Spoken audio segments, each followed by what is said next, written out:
Fabienne Leloup, bonjour. Bonjour Christophe. Un grand merci d'avoir accepté l'invitation de la Fringale Culturelle. C'est un grand plaisir de vous recevoir pour la toute première fois. C'est un plaisir partagé. Je vous remercie Christophe finalement de me permettre de parler de Maria de Rem, cette femme très connue, aujourd'hui complètement oubliée. Alors justement, on va parler de Maria de Rem, c'est le titre du livre, hein, Maria de Rem, riche féministe et franc-maçonne, aux éditions Michel de Maulle, actuellement en librairie. Pourquoi avez-vous souhaité écrire sur Maria de Rem, ce personnage méconnu? Justement. En fait, il y a un fait de hasard. Il y a eu un monument dans le square des Épinettes qui lui est consacré et je me suis rendu compte qu'il y avait des articles très spécialisés historico-maçonniques sur ce personnage, puisque c'est la première femme qui a fondé ce qu'on appelle une obédience, c'est-à-dire un groupe structuré, maçonnique, mixte. Mais ce qui m'intéressait, c'est vraiment la femme, finalement, c'est dépoussiérer un personnage qui était caricaturé dans les revues de l'époque, comme d'ailleurs d'autres femmes ou d'autres hommes. Et je me suis rendu compte de la complexité de ce personnage. Elle a énormément écrit, elle a produit beaucoup de discours, de conférences, mais j'en ai rien retrouvé en ce qui concerne en fait les écrits intimes.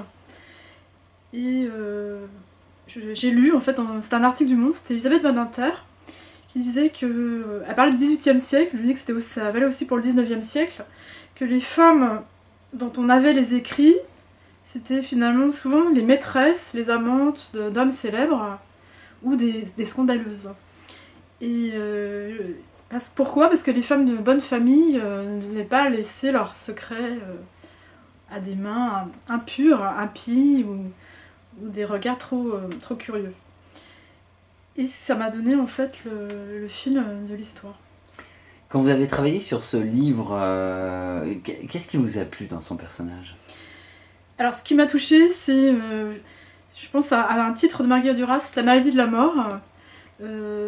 Cette femme qui paraît finalement forte, quand même c'est vraiment une âme forte, à 16 ans, a une maladie orpheline.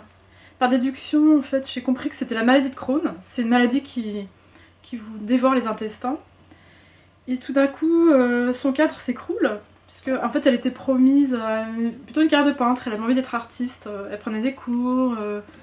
Bon, c'était pas une femme, de toute façon, qui avait envie de se marier, d'avoir des enfants, puisque j'ai su Bodoré qu'elle était quand même plutôt attirée par les filles d'Ève que les Adams. Mais ça, c'est encore une autre hypothèse. Mais en tout cas, cette maladie, ça a vraiment complètement orienté sa vie, puisqu'elle est malade à partir de 16 ans, donc elle garde souvent le lit, on n'arrive pas vraiment à la soigner. Et c'est à ce moment-là elle va lire énormément, en particulier la presse satirique de l'époque, qui est très très fournie et pleine d'esprit, beaucoup plus violente qu'aujourd'hui.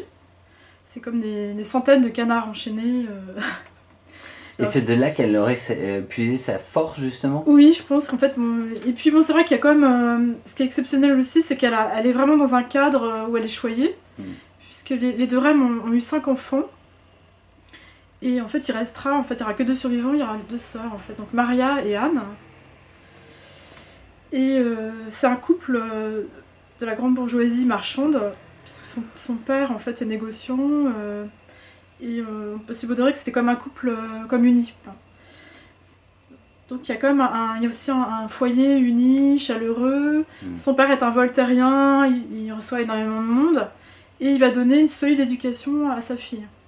C'est-à-dire qu'en clair, Maria de Rem va recevoir une éducation d'homme.